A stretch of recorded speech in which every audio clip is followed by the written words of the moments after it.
an AppleVis original.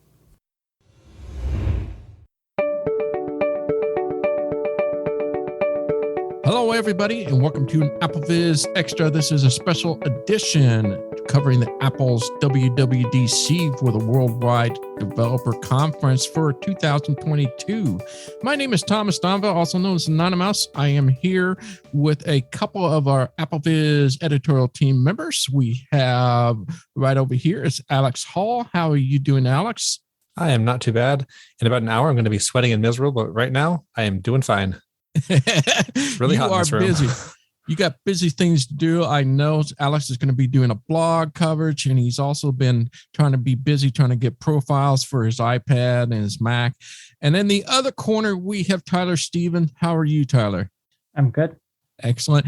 Hey, just like every other year, or not every other year, but every year we have this WWDC that everybody gets all excited about, see what is new in iOS, Apple Watch, on the Mac, and the iPad, of course. So there was a lot of things that came out of the WWDC. And as always, there are many, many different features that we can expect. A lot of the things we'll be covering here are probably most of the major things that we're talking about. There might be some minor ones. There definitely are some itty bitty things that we will not be covering on this podcast. Anywho, with that, let's go ahead and dive in as the WWDC did. We'll go in the order that came out, and we'll discuss about some things that may be portrayed for us and other things that are not so great for us, and we'll get into that. All right, let's get into iOS 16. I know that we all have been biting the nails trying to figure out what's new in this. First, I want to talk about compatibility.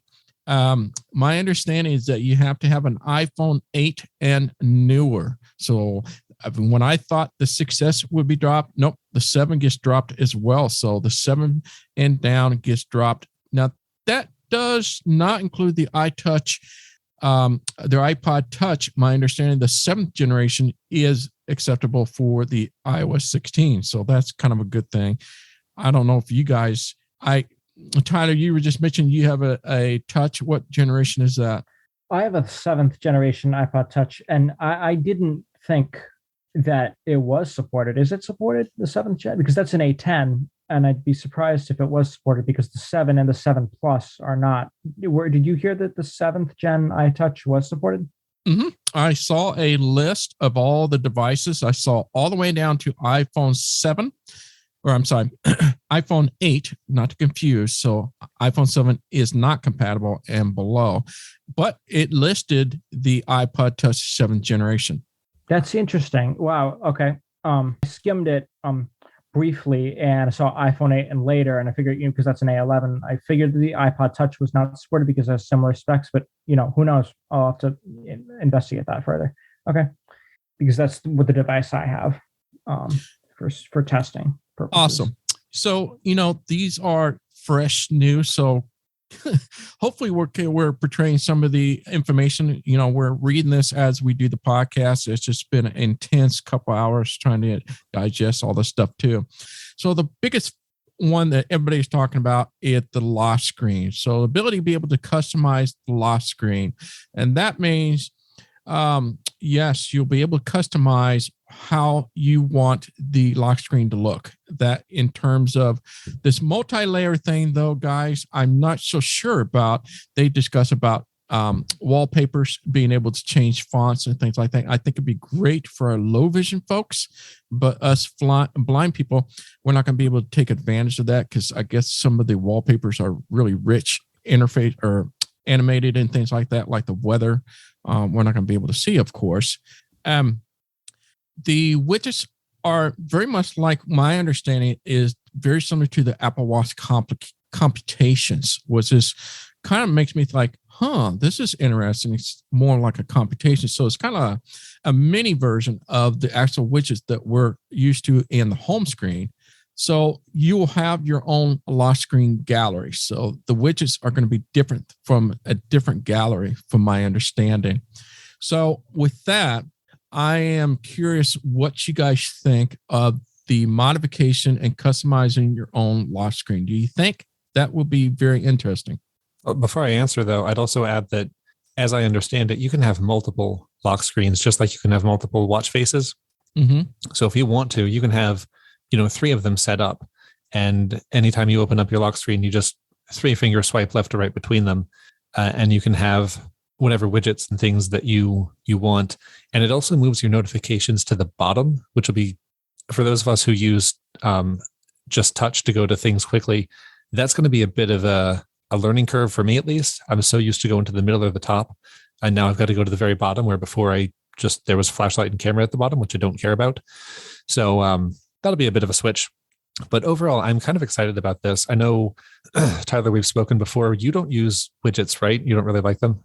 I don't use them much. It's one of those things where I think when iOS 14 came out, I tried using the weather widget on my home screen because I thought it'd be cool to view the temperature on my home screen without having to dive into the app, or view something in calendar with the calendar widget.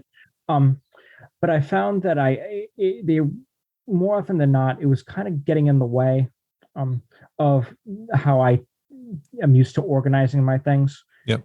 And I find that if I really wanted to get information at a glance, I just go to my Today view. I don't know what that means like now, because the swipes are now swiping to different lock screens. So I don't know if, I'll have to check that out to see if what that means for the Today view. But I don't see myself using widgets on the lock screen just based on prior experience, where I would try it, say, in the home screen, and didn't find it as useful as I thought I would. I'm really looking forward to this, honestly. I think the widget I use most is the battery widget, actually. And part of that is because I have an Apple Watch and I like to use it to keep an eye on the watch's battery. But it also shows, my AfterShokz battery or my AirPods battery. So I use that widget all the time, and having that right on the lock screen without having to even swipe up to go to the home screen, it's just that much closer and that much easier to get to. I'm looking forward to that. Weather, calendar, just the few common ones that everyone uses. I'm definitely a fan of widgets, so I'm glad to see them coming to the lock screen. And I also think the notification style that Apple mentioned, where you can have updating notifications. So the same notification will show you your Uber ride is 10 minutes away, they're 8 minutes away, they're 6 minutes. Instead of getting 3 notifications, you just have 1. So I'm also looking forward to not having groups of things that you have to expand and clear and all this stuff. You just have the one. That'll be it once apps update to take advantage of it. So really, all these lock screen changes are going to be kind of weird, but I am definitely looking forward to them all. I am also looking forward to the notification updating, so I don't have to get multiple notifications, just one that I can, it's a constant feed rather than several notifications basically conveying the same type of information. Yeah, I'm in agreement with both of you. I think, I thought widget was going to be something I would use in the home screen, and it never happened because it took real estate on your device, or I said not your device, but on your home screen. Yep. And so that's where it kind of screwed up my layout. In this case, it's totally different. It's like you unlock it, everything's there. Like you said, you got your battery, you got your calendar. It just seems a lot more sense. And I think people will start to use this more than they have before, because I would think most people probably don't even bother with the widgets. So this is kind of a thing. I don't know about this notification roll-up that you were talking about, Alex. It is located at the bottom. That is going to be weird. I know. That's a lot of muscle memory. Oh, yeah. I totally agree. It's like, I don't, we always get scared about, oh, man, but we'll have to see how it works. The live activity is what you were talking about, the notification style called the live activity, which allows you to interact with live things like scores and things like that. They're live. You can interact with it and do what you want with it, which is kind of cool too. I wonder what that means for like at the media player. That stupid media player that's always stuck right in the middle. I never use. Yeah, I kind of hope that goes away. Yeah, right. So that's kind of a big feature in the lock screen for you to know about. Now, a lot of the miscellaneous, we got lots of improvements across the board, and we'll start with messages. Now you'll be able to can you just edit a message? Yes, you can edit. So if you wrote something and you said, I want to change that, you can go back and edit the message.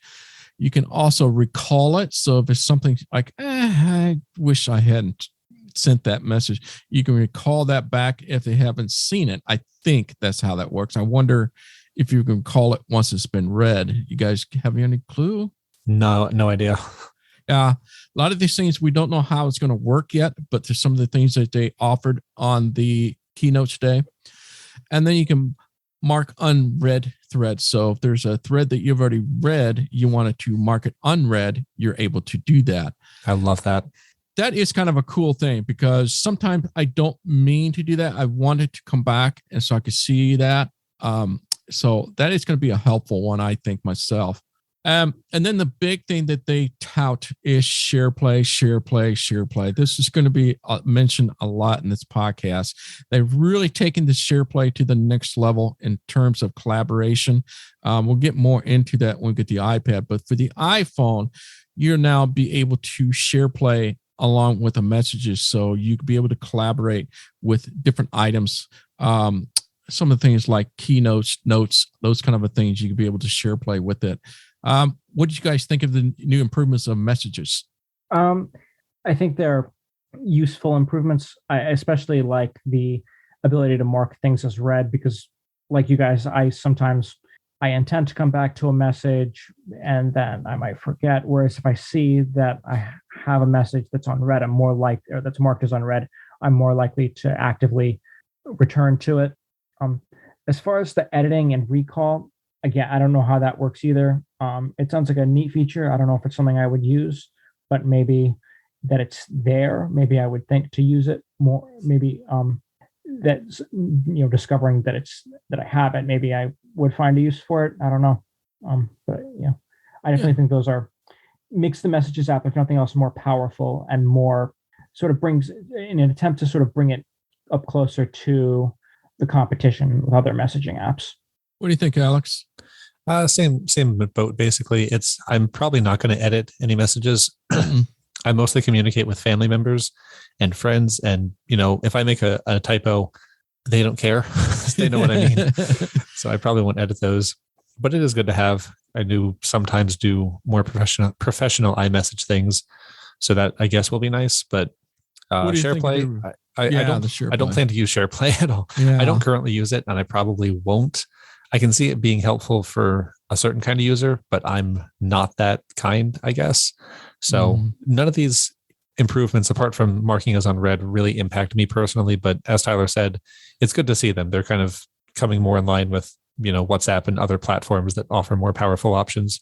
Right. I think what they're trying to do, they're trying to draw away from other apps out there that allows you to share and collaborate with others when it comes to variety of photos, notes, and all those items into one place, so you don't have to have those apps. So I can see Apple taking away some apps out there, stole some of their ideas on that. I agree with you. I'm not going to be doing much of a share play. I really don't, unless it's a work environment or I got a business or something. I could see that working, or you're working with others. That could be in play. The edit and the recall, I would probably never use that either. But regardless, they're nice features. Now, the one thing I noticed, guys, did you notice during this keynote that they throw in a bunch of iPhone apps or features into the Mac and the iPad and Apple Watch? So they kind of even things out what it sounds like. There wasn't enough meat for other categories like the Apple Watch. So they just kind of threw in some, let's a couple of these. That'll be the iPhone and work on that. iPad got a couple, such as mail. So this was in the Mac. When they spoke about the Mac OS, they mentioned mail. I'm going to throw in a couple of those topics into iOS since most of the listeners probably are into iOS. So I'll keep that up in the front for you. So mail was mentioned in Mac OS. So basically we're getting the same thing in the Mac, which is kind of a long overdue. They're kind of revamping the mail just a little bit, some new revision to it.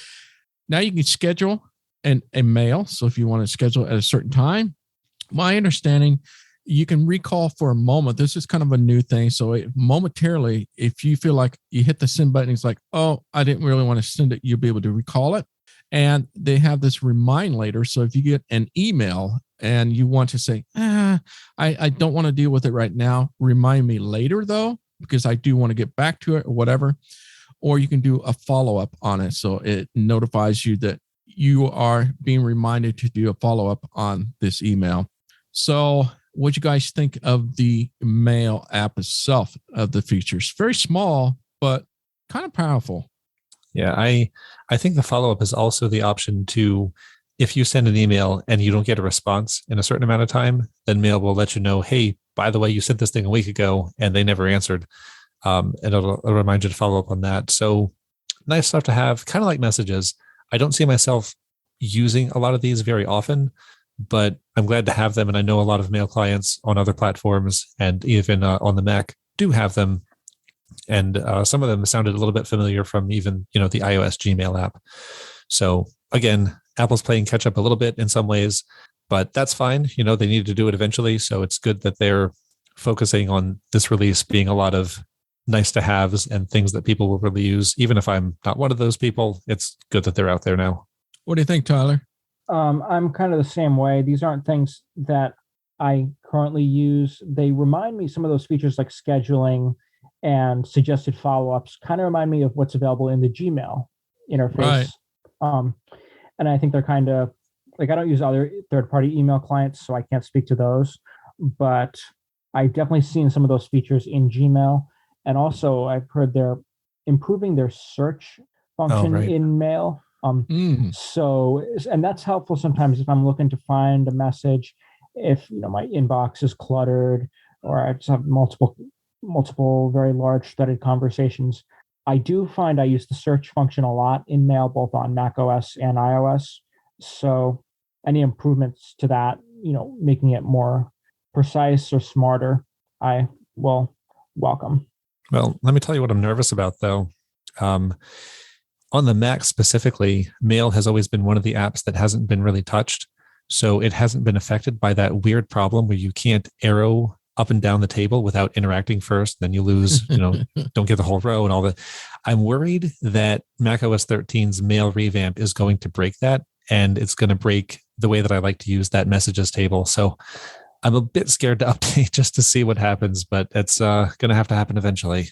It is something to think about and to check into. I totally agree with you, Alex, on that. That is something to be worried about, but we'll have to wait and see before we can't really jump into something until we know what's going on. But the search, yes, definitely has a revamped. The follow-up, I definitely will be using. I use a lot of my emails for business, and I do send a lot of messages, and sometimes they fall through the crack.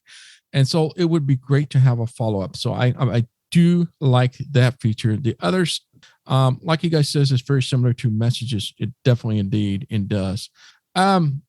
SharePlay is getting some sort of a love in here. So as I mentioned before, SharePlay is going to be everywhere. So there's going to be some new refinements how the SharePlay works. So let's just say you're on FaceTime. When you hit SharePlay, you're now going to get a list of all the, SharePlay enabled app. So this is kind of a long overdue thing. So they kind of enticed it a little bit, gave some new features to it. So as you're going to see this within Messages and FaceTime. So Messages is getting the same love as you see in FaceTime when it comes to SharePlay. Now, here's another one they discuss about this, guys, in the keynote. And I was like, oh, this is interesting, until they told me. I was like, what in the world? Dictation. They made this big deal about dictation in the keynote. Did you guys hear this part? Oh, yeah.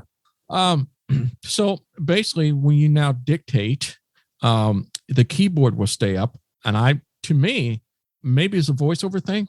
It's already up. So I don't know what that is for, because the dictate button is down at the bottom right for us. And the keyboard is always up, I believe. But anywho, for those with vision, the keyboard would stay up. So that way you can quickly go from audio to touch and then go back. I heard that if you misspelled something or you said something wrong, you go back and just tap on that word and you use a dictate just to replace that word and that item that you selected. I thought, that's kind of cool.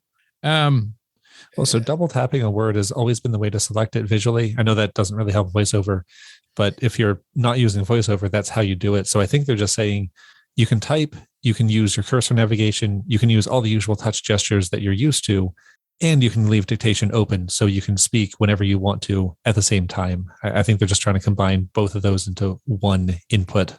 Interesting. Yeah, I just well, I'll discuss it because we have low vision folks here that might be impacted by this. But for those blind, I don't think this is going to make much of a difference for us. Well, so I've always found that with dictation on, I can't use the keyboard. Speech won't say anything. It'll click when I touch a button on the keyboard, but it won't tell me what the button is. So I've always found it to be one or the other. And I'm curious to see how they've managed to cause VoiceOver's voice to not impact dictation at all. That'd be interesting. What do you think, Tyler?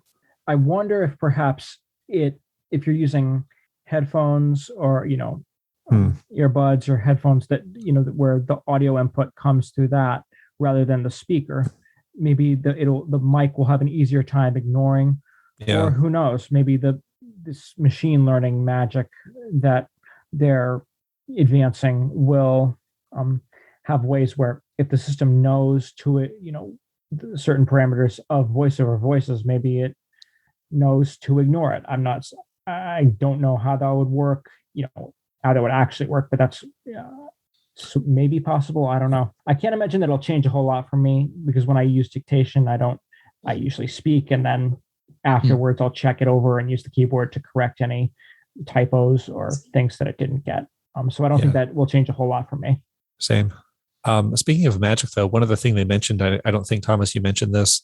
Supposedly, when you're dictating, it will now automatically insert punctuation. You don't have to say, hello, comma, it's me, period. It'll just do it. It's supposed to add punctuation as you dictate. That is correct. And that's one of the new features now. How well that's going to work, if it's as bad as getting what I'm supposed to say, that is to remain to be seen. If we thought sending message to our family is all butchered up, now it's going to add punctuation to that butchered stuff. Yep. No, I like that. That's one of those remain to be seen how that works when we dive into the beta. I'll be curious how that works, but they made it such a big deal. It's like, okay, we'll just talk about that. Some other new things is Siri features. Some of the things they did talk about and did not. You can now, they made it really quick, and I wasn't 100% sure what exactly emojis you were talking about, but you're now able to send some new emojis by Siri. So I know there's a few handful that you can send, but apparently there are some new ones. Did you guys notice that in the keynote? I think it's more that it supports, if you say the name of the emoji and then end with emoji, it'll do it. And it's, I guess, been hit or miss before. I thought that was always the thing. Right. But I guess, I don't know if it's more reliable or if, like you said, there were a few, but now they've expanded it to a lot. And I'm sorry for the dog, if you can hear the dog in the background. He has his input too. Yeah, that's Zoe again. I like emojis. Zoe's been on podcasts on here before. So welcome back, Zoe, to the podcast.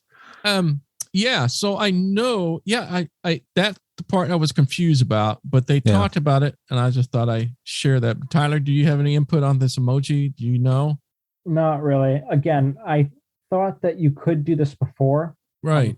But it's not something I really pay attention. Emojis aren't something I really pay attention to. Mm-hmm. I don't write using them, and in my own writing, but I read them, and that's that. I don't really think about them much. One interesting feature of Siri, little enhancement, is you can now use it apparently to hang up calls. Oh, that's right. So I just hope that it's precise enough to know and smart enough to understand or to not mishear the content of a conversation, as opposed to, hey, who hang up the call. Voice Siri. It will think. And so that is a new one that would be very well welcome. Hope it doesn't hang up halfway through. And I hope that, because this is something that tends to happen for some people more than others due to voice characteristics and other factors like environment. So I would imagine or hope that there'd be a way to turn this off for situations where it isn't so reliable, where it's hanging up the call, halfway through or, in mid conversation. But it could be convenient. Say, I picture it for people who are driving. Definitely. People with disabilities with their hands and motor, anything like that. they'll be able to hang up the phone. And the other one, there's a big major plus for me, was mentioned that you'll now be able to send a message without being confronted with a confirmation prompt. So you'll be able to send it without saying repeat. Then it says, are you ready to send it? Oh, nice. I missed that. That's what it's talking about. So we'll have to see, but some of these things were just coming through. There's kind of a small things. It seems like there's just lots of small things, nothing like earth shattering. There are also some visual lookup enhancement, which is what we're talking about. Like when you bring out the camera, how you detect things like objects or something. You'll be able to they were doing a demonstration. You could take an object, double tap on it, and they hold it, and they were able to move it to message. I don't know how that works exactly and what I would do in that case. Yeah. So that was basically, I think, from what I got from the demo. So maybe you have their image was of a dog and they just grabbed the dog and pulled it out of the image and dropped that into messages. And I believe it created a new image. That just blows my mind. If you want the subject, but you don't want the background, that's kind of what that's for. Whoa, that's mind-boggling when I think about that. Yeah. Huh. So if you see a printer or say a computer, I could just double tap on that computer, put in a message, and they just see the computer, nothing else. Supposedly. And it'll be really neat to see how VoiceOver does that, because right now you've got the object or the image description stuff. You can pull up the screen that shows each part of the picture and what VoiceOver thinks each thing is. So I'm wondering if that's how we'll be able to do it. You know, you pull up that screen, you find the image or the part of the image you want, and then you can drag that. I don't know, but I'd imagine that's how it will probably play out. Now, some of the things I've heard and I saw that what it will recognize for us now is birds, insects, and statues. I don't know why statues, but those are some examples of new AI that will be able to detect those items when it comes across. I thought, I'm kind of comfortable right now not knowing how many insects are around me, so I don't know about that one. Can you imagine that? You take a picture of yourself, there's you got a fly on your arm or something. Yeah, that'd be weird. Just walking around, there's a wasp next to you. Yeah, I don't want to know this. Let's dive into Wallet. Now, this is an interesting one, guys. The Apple Pay Later. I don't know how this works, but what I know is that it's what it states. So it spreads out in 4 payments, and you got 6 weeks to pay it off with 0% interest rate. And this is merchant with Apple Pay. So if there's an app that has capability of Apple Pay or websites that takes Apple Pay, you'll be able to use this option to pay later. So you buy your stuff now and spread it out. I thought that was really cool, but I don't know how that works. Do you need to have an Apple card? I mean, how would you know, or what kind of requirements do you need to be able to pull out that kind of a loan? From what they said, if you pay with Apple Pay, that's it. They didn't say there were any other requirements, and the merchant needs to do nothing at all. So if they support Apple Pay, it'll just be another option on the Apple Pay confirmation screen that the phone brings up. Of course, there'll probably be a lot more details. What happens if you miss a payment? What happens if you're late? There's going to be a ton of stuff that comes out later once it's released. But I believe it's nothing to do with the merchants or with your credit or anything. It's just an option. And so it comes across as a payment out of your Apple ID, like you pay for a subscription. Yeah, just like whatever method you would use to pay for Apple Pay stuff, that's what this would use. Well, that's a whole new game. A lot of people will get themselves in trouble with this, I'm sure. Oh yeah. What do you think, Tyler? Would you use something like that? Maybe. I don't know. It sounds almost like a mini credit card in a sense. Yeah. 6 weeks. Mm-hmm.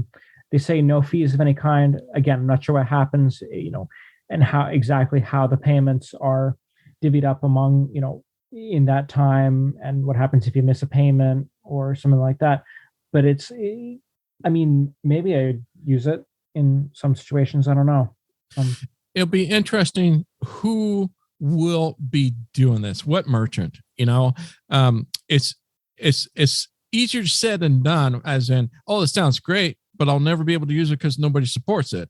That's my biggest fear. Well, that's what I was saying, though.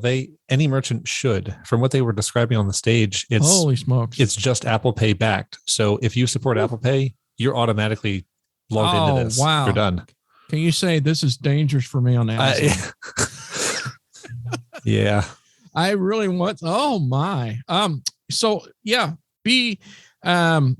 I'm sure this more information will be coming out now as a state. When they do this at the keynote, it's very vague. So we don't have a lot of information how this is supposed to work other than what they say. The other nice item they have is Apple Pay order tracking. So if you do order something, you now are able to track that purchase and you can see where that's at. I thought, that's interesting. And that is merchant specific though, because they have to opt in and do stuff and things and who knows what all on their side. But that won't be automatic. I think they said, what did they say? Shopify? Yeah, he mentioned Shopify and that was it. Yeah. So Shopify is one of those, it's like PayPal, you don't see it much, but it's kind of in the background of a lot of sites you pay for online or you pay through online.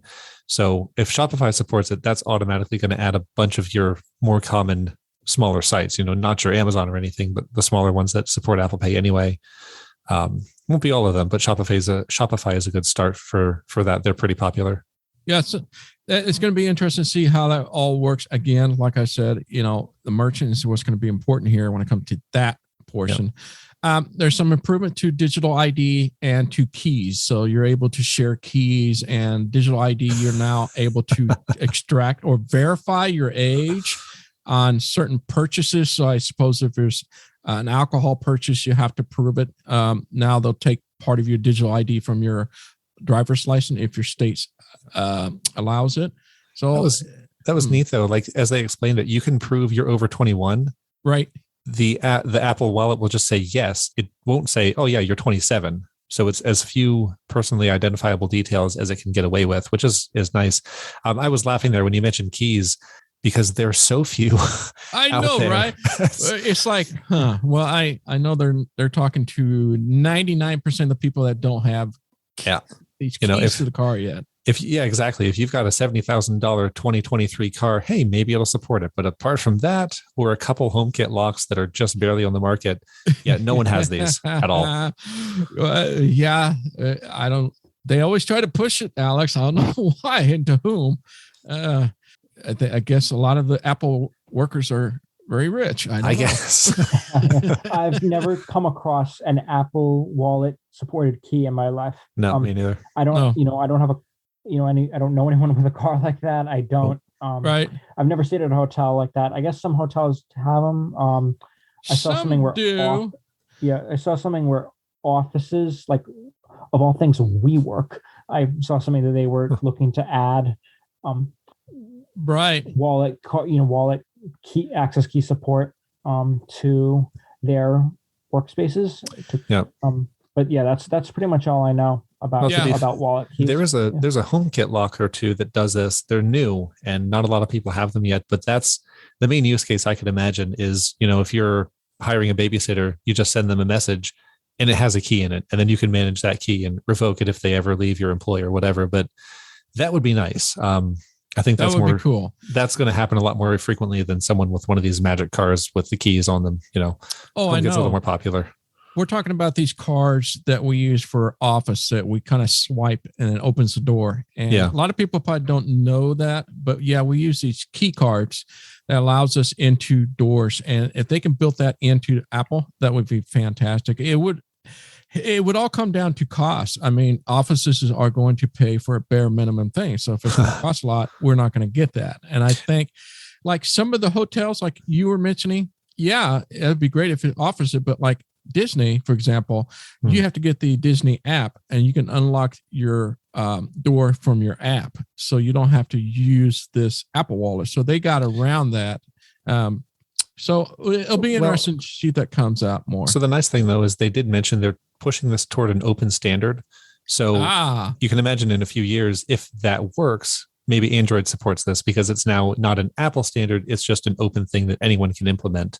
And that will be a game changer. That'll be nice. That'll be a game changer, just like the HomeKit we'll be talking about. That would be a game changer if they go. I think they're being forced that way. I think it's wonderful. I think they know it. Yeah. So they're going to have to open up some things. Let's talk about maps. I think the biggest thing I got out of this was the new multi-stop feature. Oh, this is long overdue. You never had multi-stop before Apple Maps. You believe that? There's a reason I don't really use Apple Maps. Would you guys use a multi-stop, both of you? What do you think of that? I don't tend to use routes like that very much. Just the places I go, I know well enough that all I need to do is start up, nearby Explorer or something just to get streets as I cross them. Sure. But for longer trips, yeah, I could definitely see, all right, I want to go here and then we're going to go here after we leave. Just set that route up to begin with. Because like they said, you can do this on a Mac and then just send it over to your phone, your iPad, or whatever you're going to use. So you can just configure it before you leave the house and get all your stops that you're going to need for the day. And you're done. That's it. Right. How about you, Tyler? I don't really use Apple Maps. I don't do a whole lot of navigating. I don't go many places. So I don't know if this is something I would use, be it in Apple Maps or other mapping service. If I did do more navigating, then I might use it, something like that. But as of now, that isn't part of my personal use case. So I think it's going to be great for those deliveries out there. Amazon Flex, I'm talking to you. So if you have 10 deliveries, you can make multiple stops. That would be ideal for them. It is possible for blind people, I suppose, if you want to make a stop, let's say I want to make a stop to the mailbox, or not the mailbox, but my UPS store where I have a PO box, and then I can go over here to this restaurant, and you can have stops if you're in an area you're not familiar with. That might be interesting. I don't know. We'll have to see how this works. But there are things like you can see fare prices for transportation, so you can now see the prices it is for that transportation. I thought that was a nice feature. And the last one is adding the transit card. Now, I thought we already had this and they were making a big deal. I thought like New York, you're able to add the transit card already. I think the difference now is you can reload the balance on it and see the balance. Okay. I think, I'm not sure. I think you're right. I do recall them saying you'd be able to load it and then see how much you have left if it's getting low on it. Yeah. That's okay. To me, that can be a big deal for some out there that lives in big cities that have lots of transportation. I can see that being beneficial. Safari. Now, this is kind of an interesting one. This is not something I would never use probably, but I'm excited about this. I'm looking forward to this one. You are? Oh my gosh. Okay. So the first one we're talking about is the tab groups. You're now able to share your tab groups with friends and family. The passkey is probably the biggest one. I'm excited with Alex. I think that's what you're talking about is the passkey. I was talking about both, honestly. You really going to share your tab groups? Yeah, well, so you don't share them all. You just choose one that you want to share. So I can definitely see, if all my family and I are researching, a trip or a big purchase or something, it would be a lot easier just for all of us to have pages up, and we can all see what each other was looking at instead of just trying to send links back and forth through messages and trying to keep up with it that way. We just have the messages thread plus this shared tab group where we can all keep track of what each other is doing. That will be pretty nice. Won't use it all the time, but I'll happily take the option. Now, does that mean that if you and I share tab groups with Tyler, for example, so all three of us see the same tab. So what if I add something to that collection? So it's collaborating? Yep. So we would see what you add, you would see what we add. And I think anyone can close a tab as well and see which tab someone else is viewing in real time. Interesting. What do you think of that, Tyler? I don't know if I would use that. Yeah, I'm not sure I would use that a whole lot. I don't do a whole lot of collaborating, but if I did, maybe if I was doing something with family members and they were also using it, you're right, Alex. It would be easier than sending links through messages. But in my personal use case, that isn't something where I imagine myself using. Like I've never really been in a situation where I've thought, oh, I wish I was collaborating with this person where we were looking at the same websites. In certain things like documents, for example, I definitely can see where I would use collaboration, like rather than sending pages documents back and forth or Word documents or whatever. But other than that, I've never thought of collaborating with websites. I can see my wife using this with the family. I can see that. And I, like Alex, I can see her doing that. I think it'd be more towards that area. If you have a need for that, that's pretty cool. Now, the passkey, which I'm excited about, folks, let's talk about that. So passkey is this cross-platform standard that they came up with a number of companies such as Google, Microsoft, Apple, the whole 9 yards to eliminate passwords. Now, there's a couple of things I have to ask how this works. But anywho, what this means is that there's no more password. You set up these sites that you want to log in. You just use your Face ID or Touch ID to sign in. There is no password. It's kind of hard to describe it or explain to people. Password is gone. There's nothing stored on the server, so nobody could steal it. Phishing attempts would be extremely difficult, if impossible. But Google and Microsoft is supposed to work, and it's supposed to work on apps and websites. You guys, what do you guys think of that? My understanding was that there was a way, like if you were signing in, say on a Windows computer, you could use your iPhone. I don't know how this would work exactly, but you could use your iPhone to sign in without needing to create a separate passkey for a separate platform. That's what I took away from it. I don't know exactly how it works. If say a browser on Windows talks to I don't think one on iOS, or what that would look like. But that's what they just said, something where you could walk up to any computer, sign in with your iPhone. So it's like I go online, sign in with my Microsoft, then I'll be able to use my Apple phone to do that. I think the idea is it's sort of like one of those things, authenticator app. So when you first sign up with AppleVis, say, once they support this crazy thing, you would enroll your iPhone as an authenticator. And so if you signed in with your Windows machine, it would know to send, just like when your authenticator app comes up and says, hey, there's a sign-in attempt, same idea here, except it would just take a Face ID or a Touch ID and send that back and say, yep, they're all set, they can sign in. What if, well, I could see people going, like, what if it gets stolen? Well, that's with the Face ID and Touch ID. Right. I suppose nothing is foolproof, but as a general, this is incredible. This blows my mind just thinking about the possibility. Again, this will just depends on how many sites and how long it takes to implement this feature is what's got me. It's like, is this going to be big or not? Well, Apple even said right in the presentation, this is going to take a long time to do. It's a slow process, but they're kicking it off now, and they're hoping to just get the ball rolling essentially. I believe this is based on the FIDO2, the FIDO2 standard, which is, as you described, it essentially turns you into the password. You don't need the password itself. You just need to authenticate yourself, and that is it. So it's much more secure, much easier, but it will rely on every single app and website to make the transition manually. That's awesome. This is the future, guys. Yeah. So people steal your finger, cut your finger off. Yep.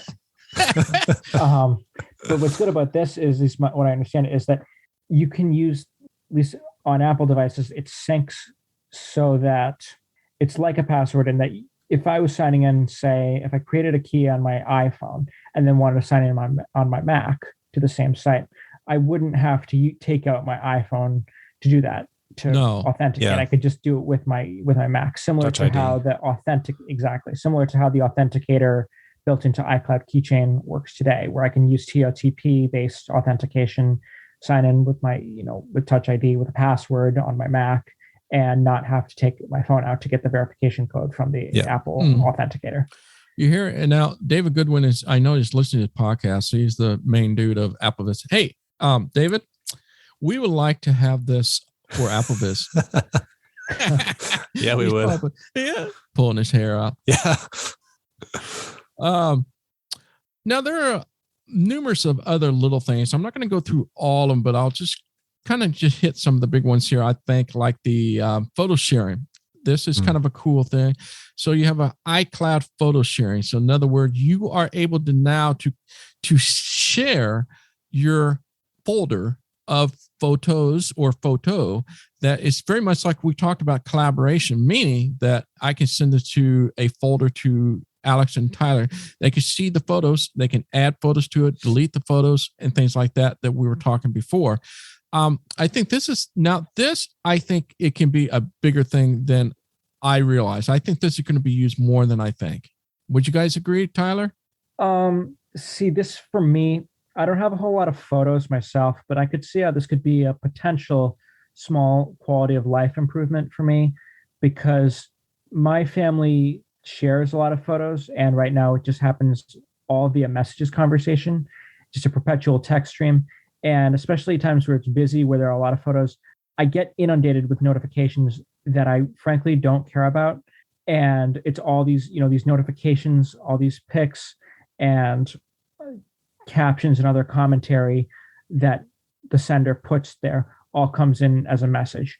Whereas with iCloud or shared iCloud photo library, if my family decided to use this, then each person could upload a photo, or the photos they wanted to share, and we'd all have access to them. But for those who aren't, who may not be as interested, would not get inundated with notifications or have to decide, do I mute this notification and risk not seeing something that does pertain to me, or keep it on and get every single notification? Whereas, so with the library, people could just upload their pics and delete them, edit them, do what they want with them. And I believe it is collaborative. So if there's someone in the group who's better at editing than others, they could, edit, enhance, crop, do whatever they would with the photos. I'm curious if all these things are, or if there's an option to not store them on device, because I don't need other people's photos stored, using my local storage on my devices. If I can access them online, via iCloud streaming, that's good enough for me. It's all I need. And I would not need I would not want my device's local storage taken up by my family's shared photos. They said something about, as far as how it would affect iCloud storage, you purchase the shared library. I don't know how the pricing or how much storage that is, or if that's something that's tied into someone's existing family sharing subscription. And I don't know if my family would actually use this, but a person can dream, right? That's why that's kind of what I took away from it when I thought, oh yes, this could be an improvement for me. I think these reduce some of my notifications. A large family that wants to share photos and things like that together, when something new comes along, they just dump it in there instead of doing Facebook or messages. Another thing to take away from having to message everybody new photos, just kind of like Alex was mentioned before, that way I don't know. That's just my thought. Some other ones I think it's notable is HomeKit. Now, this is kind of a cool. Now, just like we were talking about the passkey being kind of a new standard, there's supposed to be a new standard called Matter that allows you to use cross-platform devices on your HomeKit. If this comes to be like what I think it is, it's going to be a big thing. But I am a doubter on this. Yes, Thomas the doubter. Because they only mentioned a handful of people. They said there was 129 or 130 people that are participating in this companies, such as Google, Samsung, Philips Hue, but one of the noticeable one is Amazon. So I don't know how this is going to really work. I'm all gung ho for it. What do you think, Alex? Oh, I'm huge into HomeKit. That's one of my favorite things about my Apple devices. I mean, before we started recording, you all heard me tell Siri to turn off the Alex's room ceiling fan. Yes. So yeah, HomeKit's amazing and I love it. Matter is interesting. It's already been delayed, I think, twice. Yes. It's supposedly going to release not this fall, but I think they said by the end of 2022. So we'll see how long it takes them to break that promise. But if and when it actually happens, as you said, it'll be wonderful. Everyone will just all of our devices will work on the HomeKit.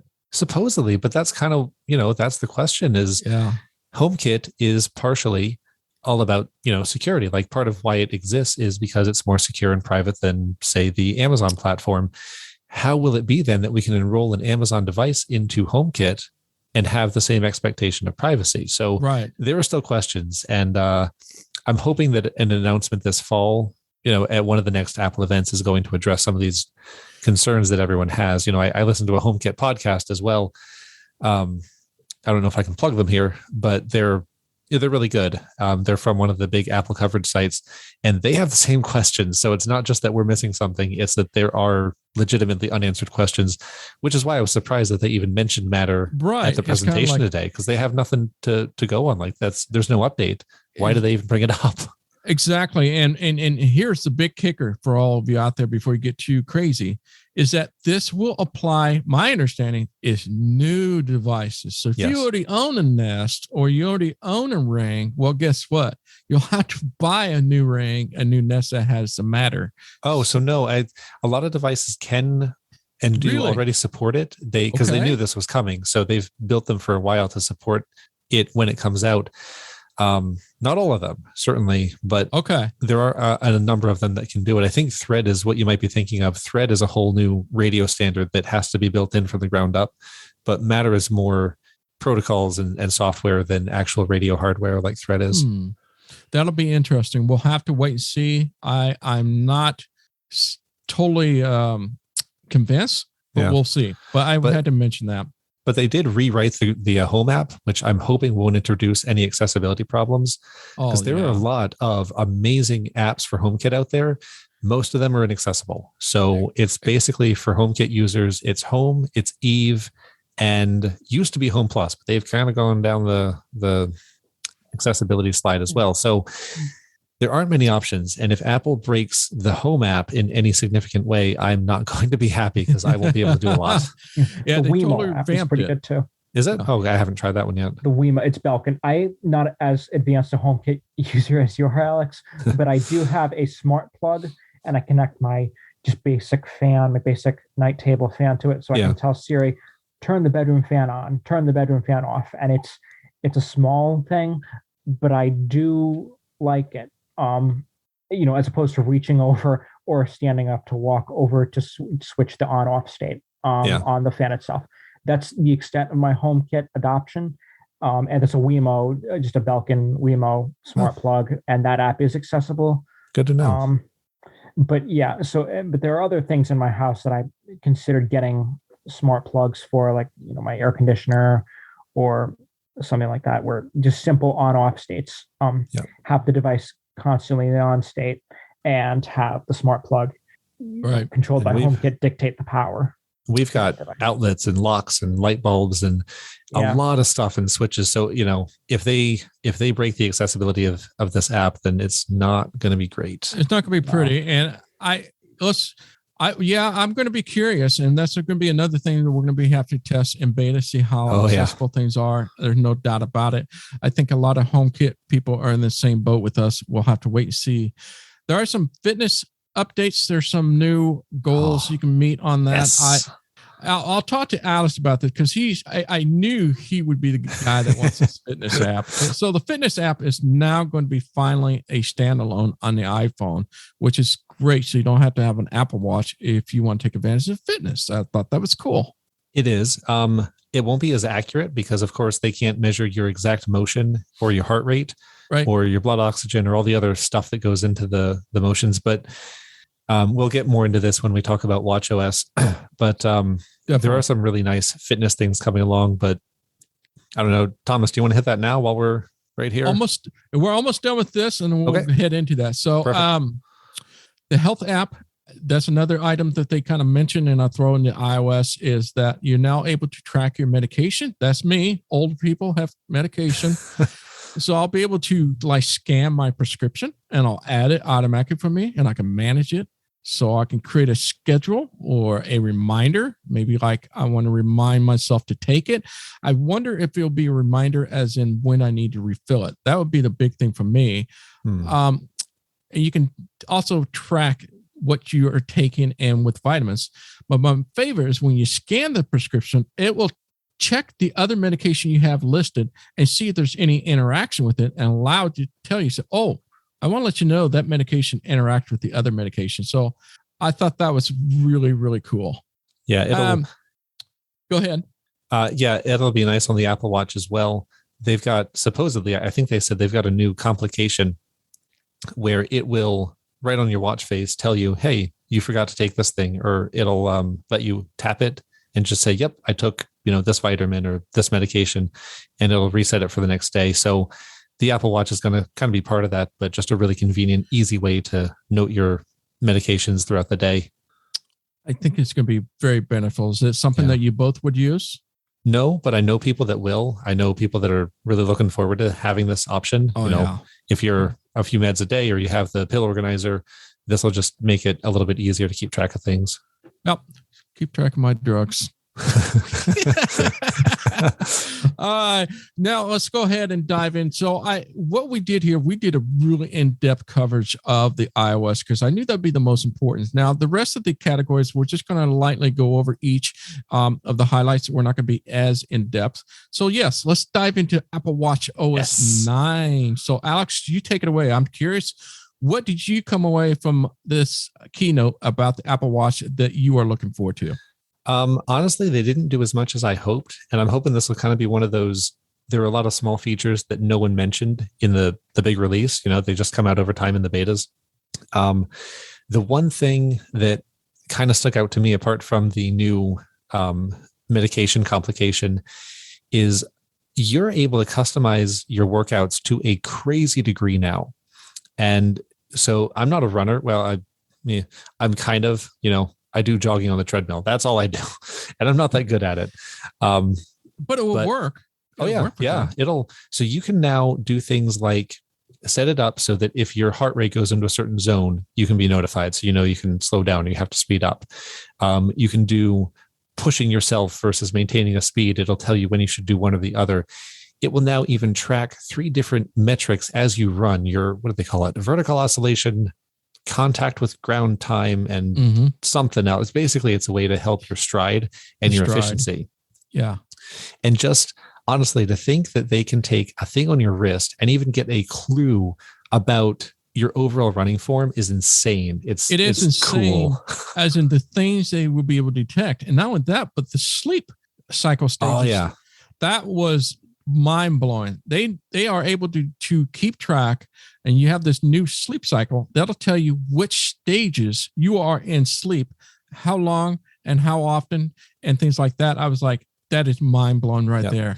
And other apps have done that. There's I think it's Sleep Plus Plus or NatBot. It's one of those that will tell you if you're in light versus deep sleep. They only have 2 stages, whereas Apple has 3. And I'm going to go ahead and assume, because Apple is a $1 trillion company, that they've done a little bit more authentication of, validity testing and all that stuff on their testing. I think so. So I'm looking forward to that as well. But that and the workout customizations, it's not just for running too. Like you can do this customization stuff on hiking workouts and strength and HIIT and others. So I'm looking forward to playing with that and kind of seeing what I can do, because I do a lot of HIIT and other workouts, outdoor walks. So I'm quite excited. How about you, Tyler? Do you have an Apple Watch? I do not. Okay. Is there anything in here that kind of like, wow, or you want to go get one now? I don't think so. I mean, I work out occasionally. I do pull-ups. I do the elliptical, stuff like that, but not enough to where I would get an Apple Watch or have have anything that a watch could do that my iPhone can't in my day-to-day use. That's what I said before I got one. Interesting. Yeah. Because I've definitely heard of that's not to say that there aren't times where I thought, oh, it'd be convenient to have something to do this on my wrist rather than take a phone out of my pocket, particularly if I'm in water. But I mean, other than that, like, if I'm swimming and wanted to check the time, but I mean, really, other than that, I can't think. I struggle to think of a situation where I would benefit substantially from an Apple Watch over an iPhone and a Mac. I get it. I get it. Yeah. There's a lot of people that say that, and I understand, but I'm with Alex. Once you try an Apple Watch and you really use the features, it's like something you use day and night. I mean, you got to use it and you will use it. But as with Alex, there wasn't a whole lot talked in here. They kind of threw in some iOS stuff, as I mentioned, about the medicine reminder and some of the health aspect. They kind of threw that just to kind of extend this. So I was like, they were desperate for stuff to put in here because they don't have a lot to offer. They did also say they're bringing the Series 7 has the QWERTY keyboard. I guess that's now coming to more languages. I have a Series 6, so I have no clue how that keyboard is with VoiceOver. But if you're a multi-language user, maybe celebrate a little bit. But that's all. That's all I got. I agree. And those with heart issue with AFib, you'll be able to keep track more of a history of how often and how long their AFib length is and send it to doctors. So there's a lot of cool stuff in terms of fitness and things like that for the Apple Watch. So that's all I got out of the Apple Watch OS 9. Not lots of small things, nothing major. Yeah. Now let's talk about major stuff. I kind of did not see this coming. Was a new announcement for the Mac hardware. M2 is now out. What do you guys think of the M2? It's a stupid name. So, well, here's the problem, right? Which one do you want to get? The M1, anything, or the M2? Obviously, the 2 is better than the 1. But hold on. Is the M2 better than the M1 Pro or the M1 Max and the MacBook Pro? Because you can get the M2 and the MacBook Air, or you can get the M1 Pro or Max MacBook Pro, which is going to be better than the M2, even though the 2 is more than the 1. You're right. It's going to be very complex and confusing. So you need to stick with apple to apples and oranges to oranges. So what we're talking about is the MacBook Air is what we're talking about. Yeah. If you are having a MacBook Pro with the Max or Ultra, obviously you want to stay to the M1. Let's just say you have another MacBook Air or you're a MacBook Air fan. It's going to be a big difference. There is a big boost. Even the new MacBook 13-inch sounds like it's got some sort of 25% increased speed from the previous M1. So that is for that model and that particular type of chip. So yes, you're right. It's going to get confusing now. Yeah, and they didn't help it. They now sell. You can still buy the M1 MacBook Air at the old price of $999. You can now buy the M2 MacBook Air for $1099. Right. Or like, there's a lot of Macs out there right now, and you got to really know what you're doing if you're going to buy one. Yeah, so it is $1,199. So it's $1,199. Oh, sorry. Oh, for the M2, even worse. $999. But the kicker is for another $100, the $1,299, you can get the MacBook Pro. But the MacBook Pro with which processor?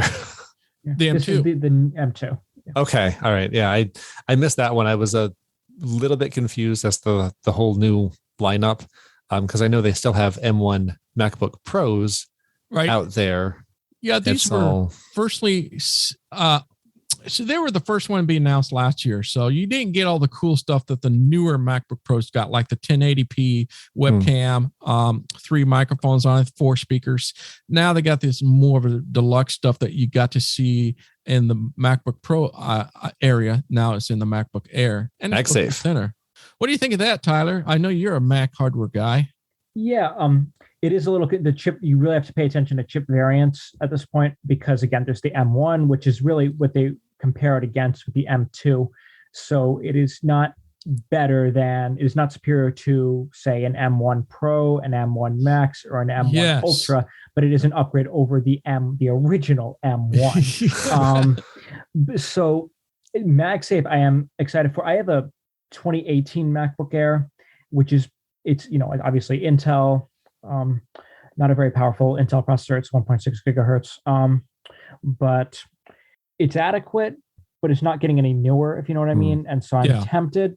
So I'm tempted to maybe replace it, make the leap over to Apple Silicon with the new redesigned MacBook Air.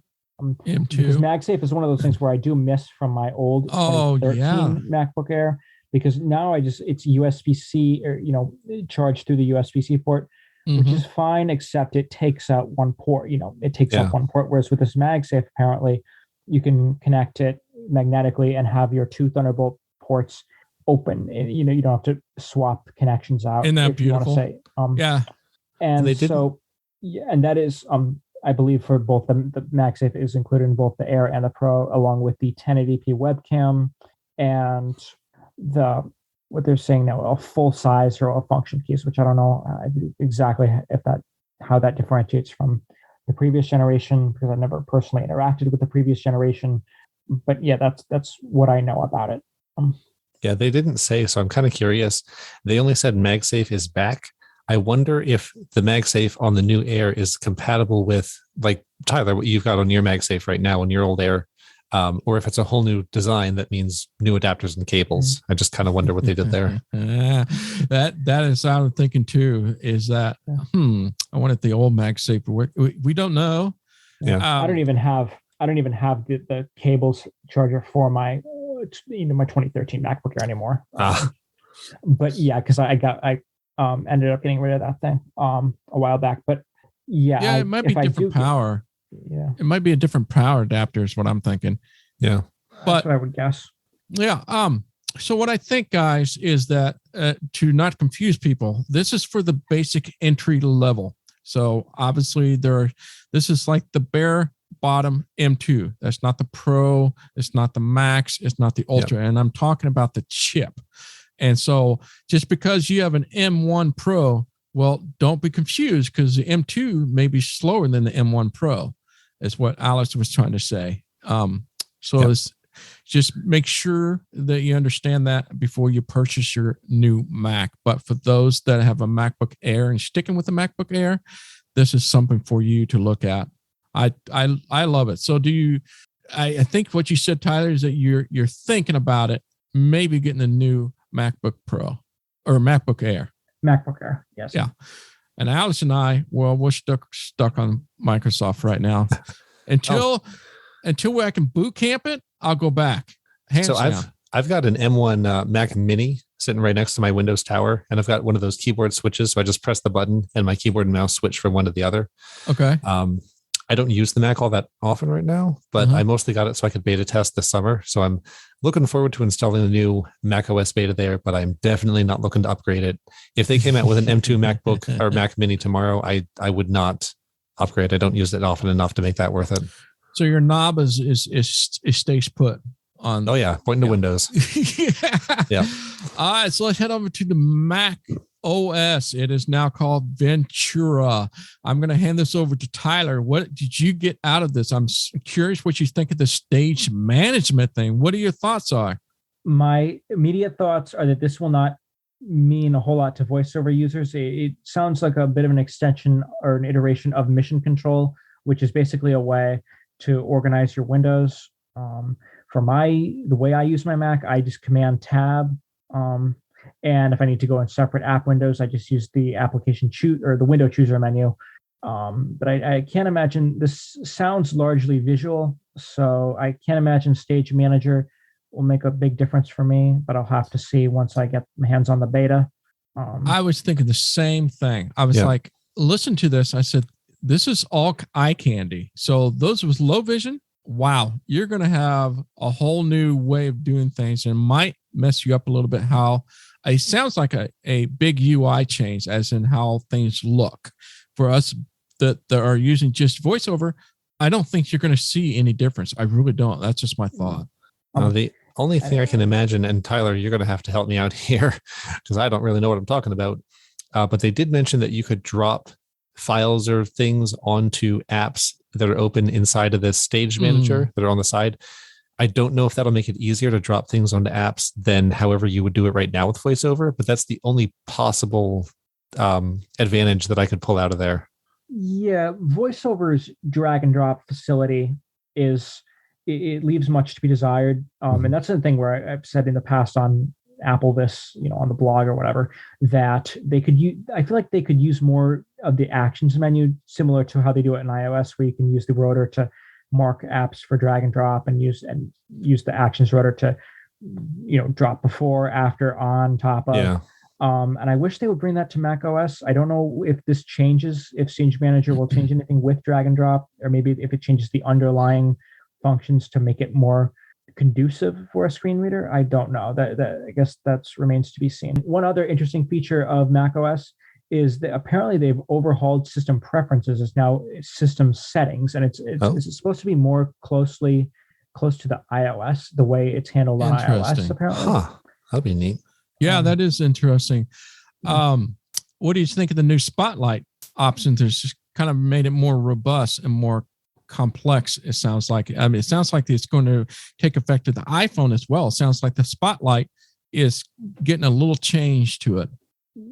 I don't use Spotlight a whole lot because I typically, if I'm looking for files, I organize them in some folders that I've become fairly proficient with, navigating over the years, knowing where I put my things. So I don't use Spotlight a whole lot. Do you, Alex, do you use Spotlight? I launch apps with it. That's about it. I used to use it more, but a few updates ago, it suddenly started. VoiceOver would not read a lot of the results as you typed, as it came up with suggestions. Even if you arrowed, it wouldn't really read them all the time. So I kind of stopped using it when it stopped being useful for me because of something that Apple broke. I'll be interested to see if Ventura fixes those and makes it more usable again. But the ability to, like, if you are in Spotlight, you can now quick look documents. That would be nice. You wouldn't have to go to their location first and open them fully or find them in Finder. You can just quick look them straight from Spotlight, which is cool. Stuff like that would be neat, but it's been so unusable for me lately, the last few years, that I've just kind of been put off by it. Haven't really tried it. Here's for hoping that they have it usable, because Spotlight in iOS, my problem with it is that it's just getting too much. So if I'm looking for an app, I want to type. The next thing I know, I'm getting documents, emails, all this stuff. And it's like, there's a lot of swiping and going through to get to what you want. Agreed. It sounds like Spotlight, if the way I understand you use it, Alex, is it's kind of like how if you press the Windows key on a Windows computer and use the start menu search function and type the name of an app and hit enter. And Thomas, you don't have a Mac, do you? I do not, but it is very much like the Windows key to search, but it's on steroids. It does a lot more. It does emails, it does documents, it does a lot more than what the search does on Windows. Yeah, so certainly it works better if you can see it. I've had some accessibility issues with Spotlight lately. Right. Because I agree. I'm having some Spotlight issues. So hopefully that gets done. They tout about the handoff. So FaceTime is now one of those handoff. I was like, that made me laugh. Didn't it make you laugh too? I was like, you just now added that feature. Yeah, exactly. I was like, oh, that's terrible. They were touting. And the other thing that made me laugh, see if you laughed at this too, Alex, is that you can now use your iPhone as a webcam. I'm thinking, what took so long?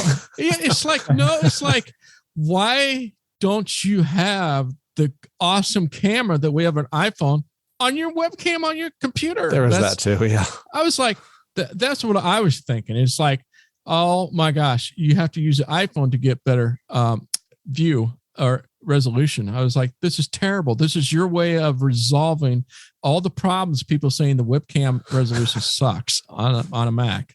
Yep. Don't fix it. Use a better one that you have to go buy. So I see the benefits because it has center stage, so you can move around. It has all that technology and CPU in it, and it has the portrait, so you can blur out.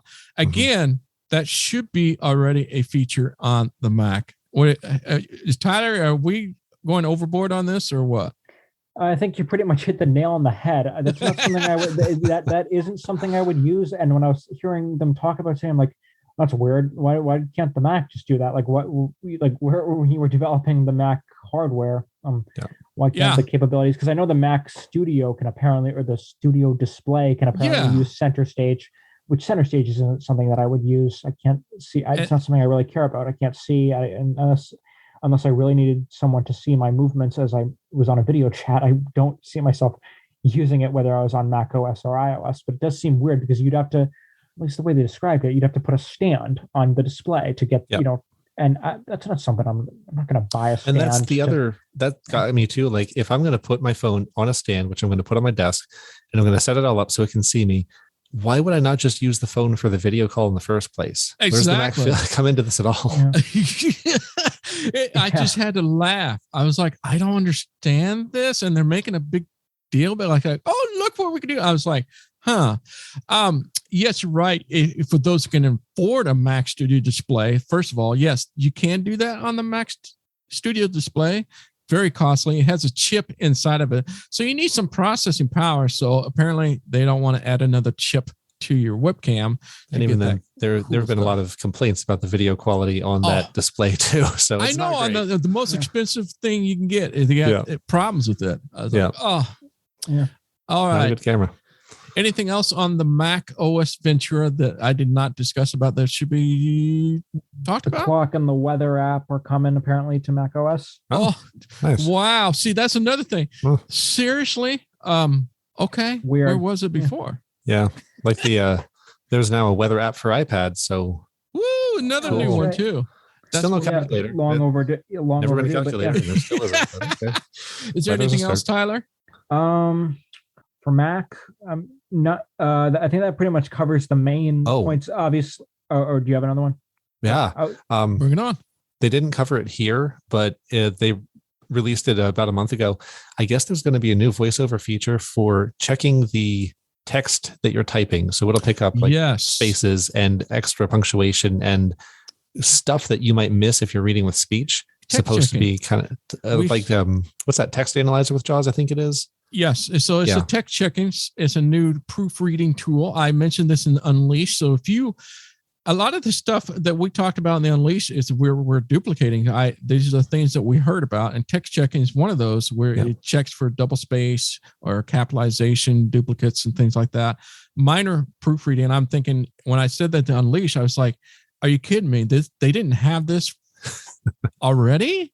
I was like stunned. So what I'm looking forward to, again, it's a hopeful feature, not anything they ever confirmed, but maybe this year will be the year that the lag is gone. Maybe that would be very nice, guys. Wouldn't it? I've heard lots of lagging issues on the Mac. Hopefully that has been resolved. That's something we will have to check into. Yeah, that's stupid not responding error. Exactly. Yeah, or used to be the busy message, but used to be busy. Now it's not responding. Yeah. It'd be great to fix that too. I don't mean to be the Mac Fest bashing, but nonetheless, there's some really great features coming for the Mac with the M2 and such. So let's head into the iPad OS 16. This is the last category we're going to be talking about. All right. Now, it sounds like Alex is like really gung-ho about this release of the OS. Is that true or not? I mean, to a point. I use my phone for everything, and I love my phone, and I would never be without it. My iPad is there for a testing device and for if I'm streaming a Netflix series and I don't want to drain my phone's battery. So I'm not as into the iPad, but there are things that I'm looking forward to. Again, we should specify that a lot of this stuff is on all of them. So tab sharing on Safari, that's on everything. Mac, iPad, and iPhone. Lock screen widgets on iPad as well. So a lot of the stuff is going to just be rehashed. So I'm, again, looking forward to the widgets on the lock screen. Right. One all thing, the if new you're stuff like the mail updates, the message updates, all that. Safari, Spotlight, those changes are coming to the iPad. All of it. Yeah. That's why I say they kind of spread it thin across all the different categories. But yeah, I think the biggest one for the iPad is collaboration. Again, I know you're hearing this a lot, but the SharePlay, they were just pushing this. And I get it. I see there are a lot of businesses, maybe school will maybe take advantage of the collaboration with kids and stuff. So you'll be able to do collaboration like FaceTime, Pages, Keynotes, Notes, and all these other built-in apps that is included. So you'll be able to they touted that a lot, right? And Freeform. Oh, so tell us about this Freeform. Now, this is kind of like a center, like a place. It's the way I heard it described was, first of all, I doubt it'll ever be accessible. So who knows if we'll ever get to experience it. But it's basically a big empty canvas and you can invite people to collaborate. So if the three of us are on a Freeform collaboration together, there's the word again, then I might be able to draw a diagram and then Thomas could come along and write, some notes below it. And then Tyler could drop in a couple links and images, and everything is just on this massive canvas that you can make infinitely large. Sort of like one of those mind mapping tools. This sounds disastrous. It's, people like this stuff, there's a lot of tools for drawing out flowcharts and things to try to organize your thoughts. But you can put more than just drawing on it. You can throw images on there. You can throw it's everything. Note. You can throw all this stuff into this canvas. Yep, and it's all shared. And everyone can do everything. And it does work on the iPhone as well. I think so. Yeah, that's what I read as well. Okay, I don't know. iPadOS, iOS, and macOS apparently. And Mac. Oh, nice. On the Mac too. That's good. Again, because it supports the pencil and diagrams and drawings and stuff, I doubt it'll be all that useful for voiceover users. But we'll see what happens. Apple has surprised us before with what they can make accessible. I just don't have high hopes for this one. This is going to be a tough one because I think if you're in a business, I can see them using this quite a bit. Mm-hmm. Kind of like Teams is Microsoft Teams. is something big they use in a business, and they use that so heavily. This is like Apple's trying to catch up and trying to have their own kind of a collaboration that people can use. I think those that are blind and low vision, it's going to be thrown into it. Whether it's going to be a very good reception as in being able to use it a lot. I think we're going to find a lot of us that are in that kind of a job. Now, for normal everyday users, I don't think we're going to be using that a lot unless you got family you want to play around. I don't know. What are your thoughts, Tyler, on this freeform? Yeah, I certainly can't think of a situation where I would use it. Yeah, other than that, I don't have a whole lot of thoughts on freeform. It's not something I saw coming. It's not something I can see. I mean, maybe if I was in a business situation and we're coming up with a project or an outline for a project, or I don't know, ideas for something, maybe, perhaps. But other than that, I really don't, it's not something I could see using in any real application where I would use it. Right. So the other thing is that they thrown in the iPad very much like the Mac, and they're making it more Macish like with the stage management that we were just talking about, the Mac Ventura. Well, that's going to be into the iPad as well, along with multi-windows they were thrown in. And I can't see that being all that difference to us, because we could just swipe apps back and forth. Yeah. I know some people like to use the side-by-side screen, and I know you can go back and forth using keyboards, but this ought to be interesting how the multi-window works for us that are blind. And we should say too that some of the stuff I think Stage Manager is only for the M1 iPads, and I'm almost sure that the external display stuff where they showed off that you could use up to 8 apps at once if you plug in an external display, that is only the M1 powered iPads. So some of this stuff won't be available if you've got the lower end iPads, but as Thomas said, doubt you'll notice it because you probably won't need it anyway. Yeah, there's some things like you can customize the toolbars. I think that's kind of a big deal for some people. There's some other stuff I didn't quite get into, like the display scaling and the virtual memory swapping. That is neat. That's another, those are some other M1 things, but essentially if you're working on a very heavy, large project and you need a lot of extra RAM, your iPad's out of RAM. Well, it doesn't matter now. You can just start using some of your storage as RAM, just like a regular computer would. That's like Windows and Mac OS. I can say it sounds exactly. very Swap files. Windows-ish. File swapping. Yes. Yep. Same thing. So that's neat. Wow. The display scaling is cool. Again, not for voiceover people, but essentially you can shrink it. So if you can see it at a smaller resolution, you can shrink everything on your display and thus fit more at once. As long as the resolution is interesting. Yeah. So they're making it very powerful, because I have always said in the past, I said the iPad is nice and they got this M1 chip, but you're not utilizing it. Now you're starting to utilize that power. And that is what I've been coming from. And I'm glad that they're finally going to tap into the M chip to do things that is mind-blowing for those with low vision or I don't think, I'll take that back. There might be some blind people out there that might be able to take advantage of that. And that's more the advanced people. It'll be interesting. I can see myself liking having, 5 or 6 windows tucked off on the left edge where I can just touch one and go right to it without having to do the gesture to bring up the dock. That would be cool if it works that way. If it does. It's a huge if, because of course none of us could actually see how this thing works on the iPad during the demo, and none of us have run it on an iPad for real yet. And I for one, don't have an M1 iPad at all, so I probably won't be able to. What do you think, Tyler? It's starting to sound like a Mac a little bit? It is starting to sound like a Mac, and which is the reason I don't have an iPad, because everything that, or most of the things that an iPad can do, a Mac can do. And for certain things like keyboard support, I sound like a broken record here because I've said this on previous podcast episodes, but the reason why I don't have an iPad anymore is the unreliable keyboard support and the fact that, at least at that time, apps were perpetually open, like apps were constantly open, and you'd have to go into the app switcher to quit apps. And if I was using Command Tab, for example, I feel like things would get very cluttered fast with an iPad. Now, I don't know what that means now to like with Windows and switching apps. Maybe they are making it genuinely more Mac like. But either way, I don't have an iPad, and I'm not going to spend the kind of money for an M1 iPad for testing, for the purpose of beta testing. Yeah. And so, yeah, so that's kind of my impression of iPad OS. One thing that's, I believe, for iOS and iPad OS, little thing, but it could go a ways, is their new rapid security response. And that is apparently a way to will automatically push security updates without needing to update the operating system, similar to how Mac OS does it. If you go into system preferences in Mac OS, there's an option to install system data files and security updates.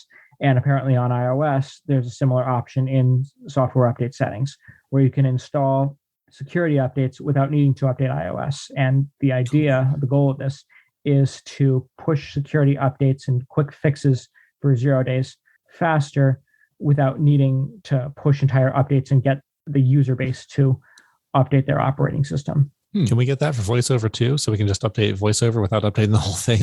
Yeah. Oh God, I would love that. That would be the modular update system for VoiceOver.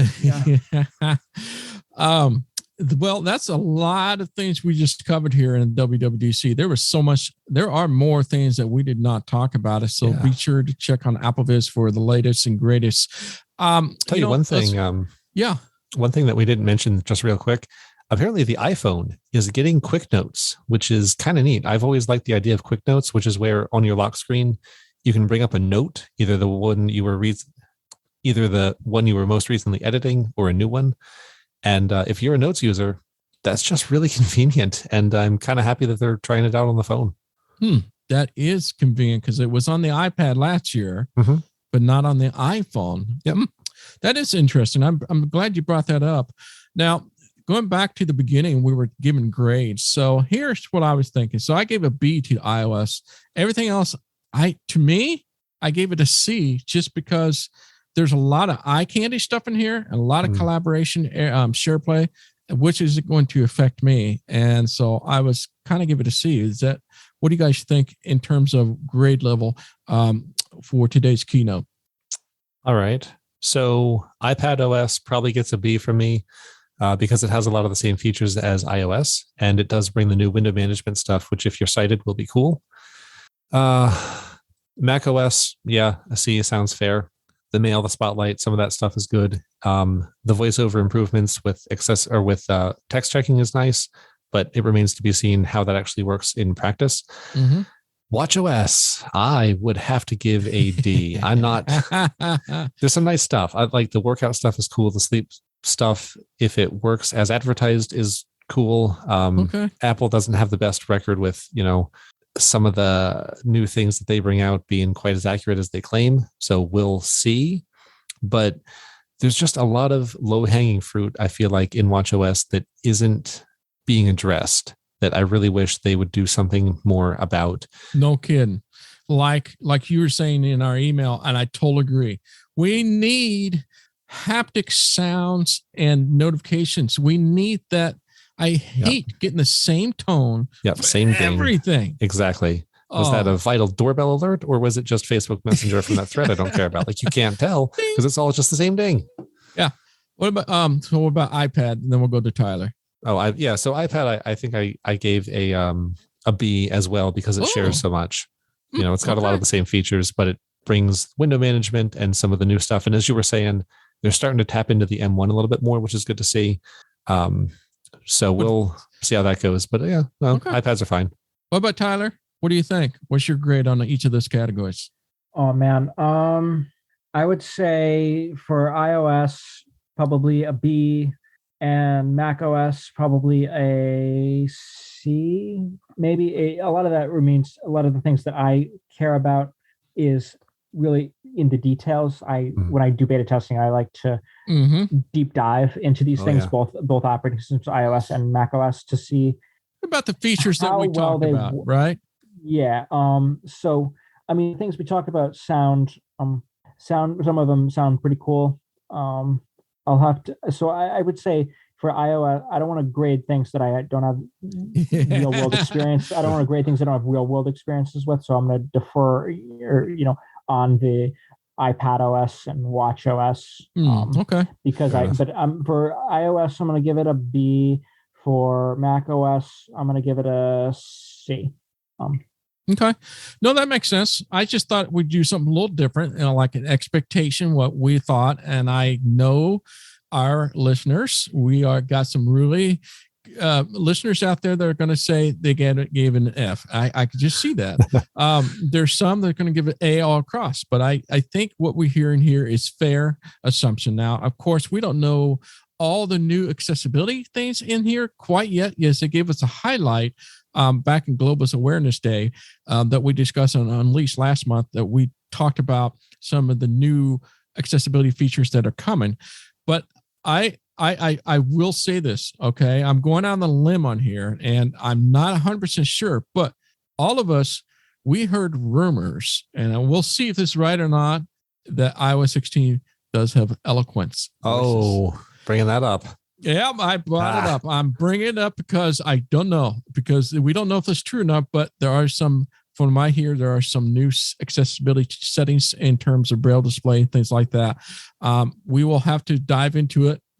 Stay tuned for the Unleashed, as I will get into and dive in. And I'll tell you everything that's new in terms of accessibility that we didn't get to hear about. So is there anything out there you guys heard about or want to share before we leave? Well, if we're doing rumors, I mean, yeah, I saw a rumor that one of the early Mac testers said that a lot of the lag in VoiceOver might be gone. So maybe. Everybody bring out their flags. Right. Apple is the best. Apple's the best. Okay. Yeah, it only took them 15 years to fix it, but hey, better late than never. Yeah. For me, the lag is sort of waxed and waned over the years, so it'd be interesting to see. And also, it's very for me very situationally dependent. Certain situations I don't experience much lag. Other situations it's painful. So yeah, that'll take some. You know what's going to happen? Take some testing. Yeah. Beta will be fine. Comes out in the public, it's dog. Yep. Probably. All right. Well, that's going to do for the AppleVis Extra Special Edition for the Apple's keynote for the Worldwide Developer Conference, WWDC 2022. I'm here with Alex Hall and Tyler Stevens. Thank you both so much for coming on. Thank you. Thanks. And my name is Thomas Dunville, also known as Anonymous. Until next time. Bye-bye, guys.